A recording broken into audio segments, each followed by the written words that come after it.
Denver's fire engines are preparing to detour around 5 bridges in the city starting later this month. Detouring around them because the bridges aren't safe for heavy vehicles. Our Marshall Zellinger asked Denver's fire chief how much of a detour delay is acceptable when firefighters are rushing to save lives and property. When firefighters leave Station 26 later this month, they're going to have to remember where they can and, more importantly, cannot drive the trucks. Weight restrictions are being added to 5 bridges in Denver. 3 of them are right near each other in the Central Park area. The big one is Quebec Street from Smith Road to I-70. The other 2 are Smith Road over Quebec and the parallel Sandown Road also over Quebec. Fire Station 39 is in Northfield, and their trucks would not be able to come south on Quebec past I-70. Fire Station 26 is just south of the 3 bridges. Fire trucks will no longer be able to go north toward I-70 or west toward Monaco without detouring. There's definitely, the possibility that it can add time to that response. Denver Fire Chief Desmond Fulton told me detouring because of bridge weight restrictions is not much different than detouring because of road work. If you go down Colfax Avenue to the east with construction, we're not obviously taking that main thoroughfare now, or try to limit the exposure to us taking that. In central Denver, fire trucks will be too heavy to take 6th Avenue over Lincoln, which goes over Cherry Creek. Calls answered from Fire Station 11 in the Baker neighborhood will have to cross Lincoln farther south.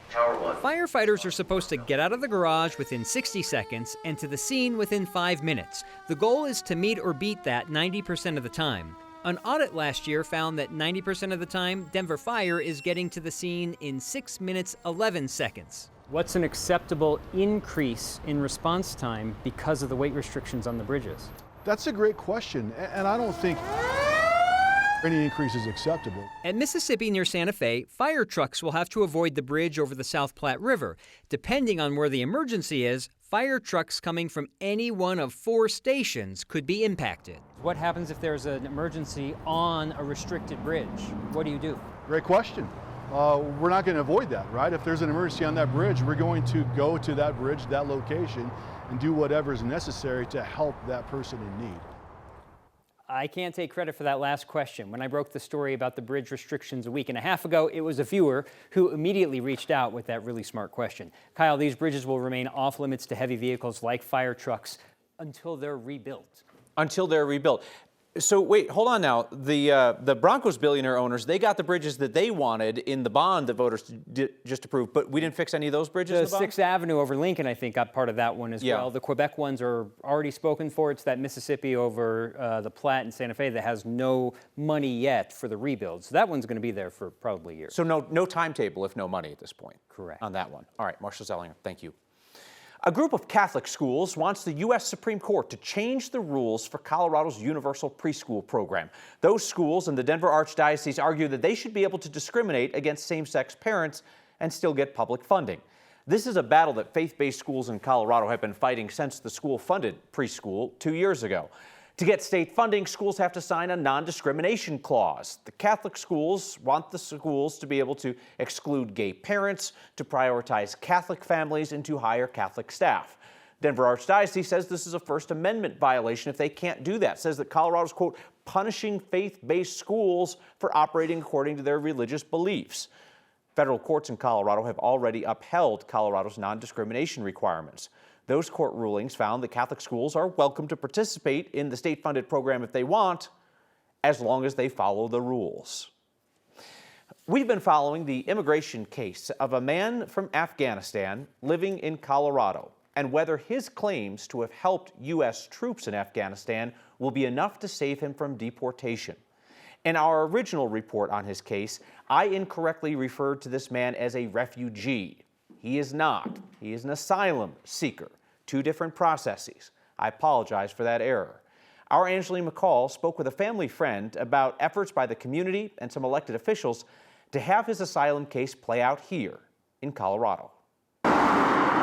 In Louisville, it feels like someone is missing, especially to Marissa Suk Hester. It was Friday, October 10th, and I got back-to-back calls from Ali's wife. Last month, she learned Muhammad Ali Dadfar was picked up by ICE while driving a truck through Indiana, shortly after receiving his CDL. He only, I think, had officially been on the road fully for about a week before he was pulled over. He's since been held in ICE custody at a Missouri jail. It's really heartbreaking, you feel so powerless when we've known all the things that we could do in advance, and making sure that they took every step necessary. She worked with Ali's family here at Crisis Servant Lutheran Church with their paperwork.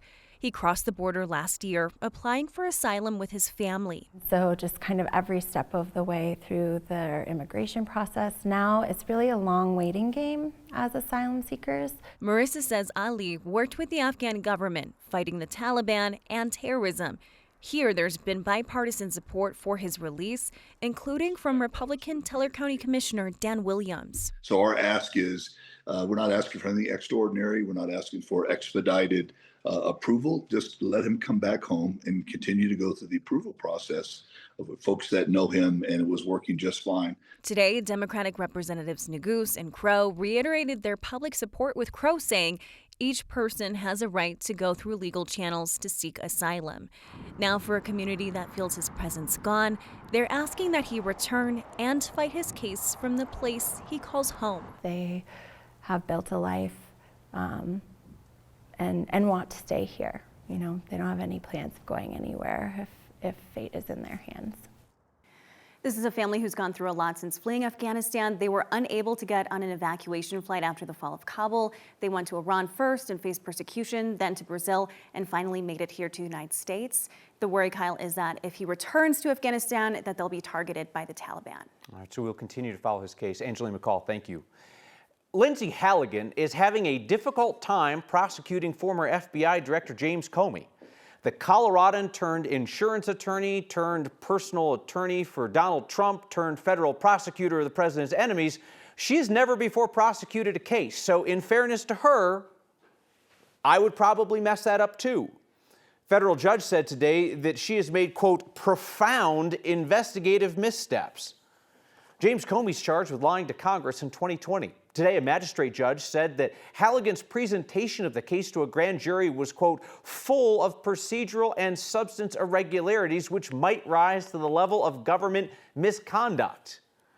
The judge listed nearly a dozen concerns about the case, including that the Justice Department improperly recycled evidence from an old investigation into Comey, and that Halligan misrepresented the law to the grand jury. I mean, like basic legal stuff, like biffing the Fifth Amendment right against self-incrimination.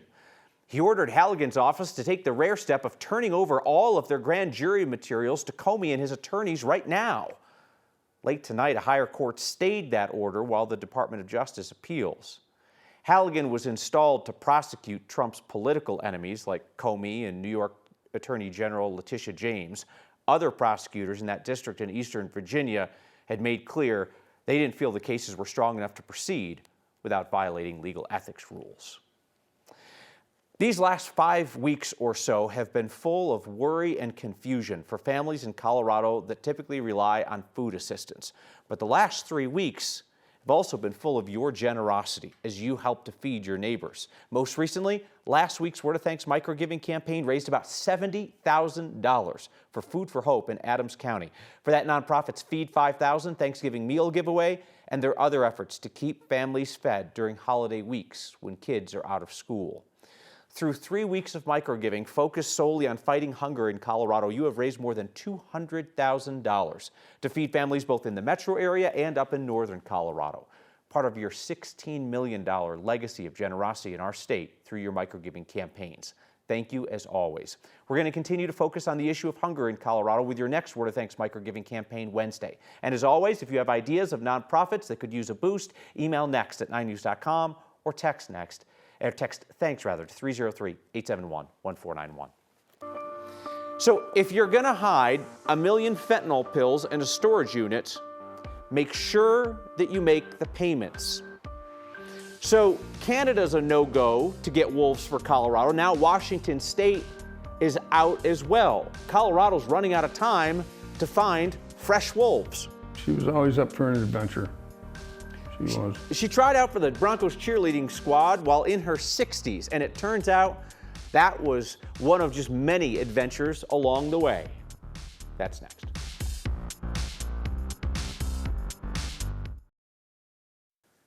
Buying a storage unit at auction is a risk because, you could find a bunch of rare baseball cards or valuable antiques or the largest fentanyl stash ever found in Colorado.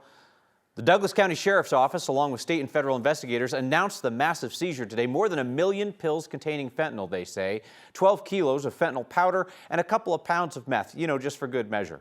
The DEA says it is the largest seizure of fentanyl pills in Colorado history, 6th largest in U.S. history.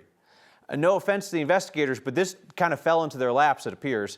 Sheriff's Office was called in by somebody who found the drugs in a legally purchased storage unit at auction. The DEA says the registered owner of the unit is already in custody as part of a drug traffic investigation, explains why they might have missed the payments on the storage unit. If you know anyone who has spare wolves, please call the governor, because Colorado is running out of places to get them. Over the weekend, Washington State's Fish and Game Commission overwhelmingly voted against giving Colorado wolves this winter.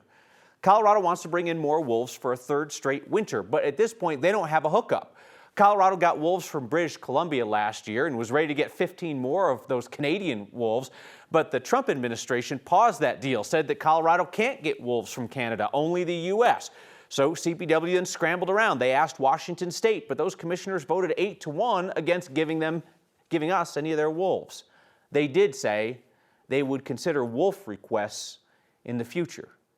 Chris Bianchi, if we were smart years ago, we wouldn't have gotten into this business. We would have become wolf dealers. That's right. Yeah, maybe they could, reach out to Minnesota, Wisconsin. Right. I don't know. Is that a different type of wolf? I'll Google it while you're talking about the weather briefly. Yeah. We'll think about that. And speaking of which, the wolves here in Colorado, and really, I think any creature covered in fur would appreciate some snow here in the state, and specifically here in Denver. We just haven't had any snow. In fact, we haven't had a single snowflake in Denver for 212 days. That's different from measurable snow, to be clear. Measurable snow means 1/10 of an inch or more officially out at the airport, but we haven't even seen a snowflake fall from the sky since April the 19th, 212 days ago. That is the longest such streak on record for us. Boy, oh boy, it's been a rough start to fall. 60s tomorrow, 40s, 50s for us in the high country.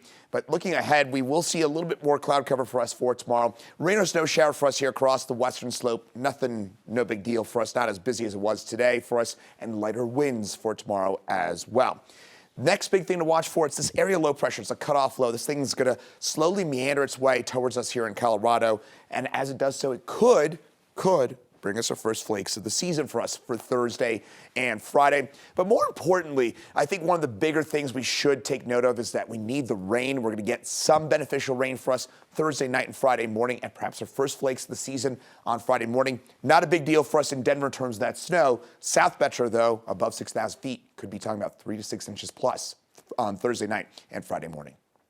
So real quick on that wolf situation, Bianchi's onto something. According to the internet, always reliable, Minnesota has a population of 2,700 to 2,900 gray wolves, largest wolf population in the lower 48, and Wisconsin has a pretty sizable wolf population as well, 1,200 to 1,300 wolves there.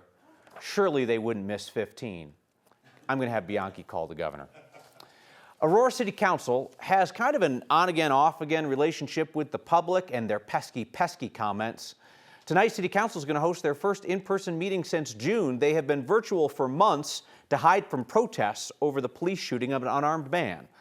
Back in June, Aurora City Council voted to suspend in-person meetings and limit public comment indefinitely. It was a direct response to protests over the death of Kylan Lewis, who was shot by Aurora police last year. His family filed a wrongful death lawsuit, and protesters kept interrupting meetings during public comment to call for charges against the officers and ask for apologies from city leaders. One activist involved in the protests filed a lawsuit over the public comment restrictions, claiming that they were a violation of free speech. It's not clear how long this return to in-person city council meetings in Aurora will last. They're set to at least discuss the rules for future meetings tonight. When she auditioned to become a Broncos cheerleader, she never thought she would make the team. She just wanted to make a memory, and that she did. Next.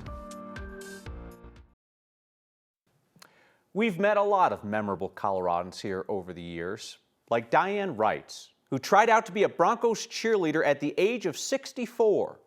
just because she wanted a good story to tell. Oh, this is my number. I was number 161. We met Diane Wrights 3 years ago. We knew right away she was one of a kind. Just always cheering them on. Yeah, it's always been from the stands. Literally now, I tried out to be a Denver Bronco cheerleader at the age of 64, almost 65. I think the first time I ever met her, it was in a bar, and she bought me a beer. And I think that's what, so this might be a good one to keep. Jim met Diane 45 years ago. The oldest photo, our wedding, I suppose, in 1984. He too knew right away she was one of a kind. Yeah, that's her brother chasing her in a football game. No, on my application, I told them how old I was and that I had no expectation of being a cheerleader. I'm not a threat to anybody, to any of the other participants. How this all started, some family members of mine and I have this thing about our obituaries, and we were trying to make them interesting. I came up with the idea of trying out to be a Bronco cheerleader, and I thought that'd be a great thing to add to my obituary, which I'm sure many people think is very weird. No, my family and I don't see it that way. No, we're weird. She was a lot of fun. She was. Diane Wrights' obituary overflows with her adventures. The Broncos cheerleading tryout, skydiving, whitewater rafting, riding a motorcycle, driving a race car. She even became one of those mail-order ministers, just in case. So she could perform a marriage if it happened to come along. Did she ever do it? No. Well, it just never happened. But she was ready to go. Ready to go, with Jim by her side. 4 decades of adventures together, cut short unexpectedly this month. It was complications after a surgery. Oh, yeah, as a matter of fact, we were going to Alaska, and I have to cancel that plan, I guess, but oh well. Diane loved to connect with people. She calls everybody. Lists full of people. Yeah, that way she could connect with everybody that she hasn't probably talked to for a little while. Now, those people are connecting with Jim. Oh, yeah, that table in there is full of cards. Full of memories of Diane Wrights, who filled her 68 years of life with stories worth retelling, and people, so many people, who miss her very much. She was one of a kind. Yeah, that she was, she just loved everybody. She loved everybody.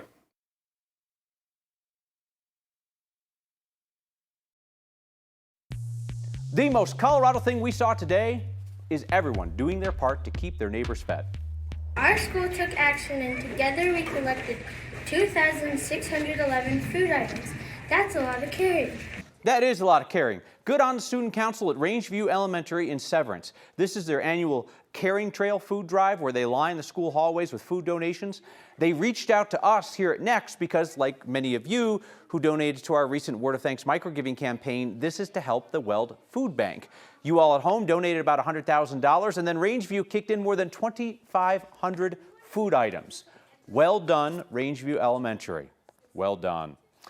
Joel writes in to say, you seem to suggest the fire department should use what has been determined to be unsafe bridges. I did not suggest that, Joel. I'll watch the tape back, but for sure that's not what I'm suggesting. That would be dumb, and I try to only be dumb once in a while. Greg emails with concerns about my left eyebrow, writing, new look? Here's the deal, Greg. If what you're looking for in a newscast is a pretty person, there are other better options out there for you. I just try not to be disheveled, and I'm rarely shoveled.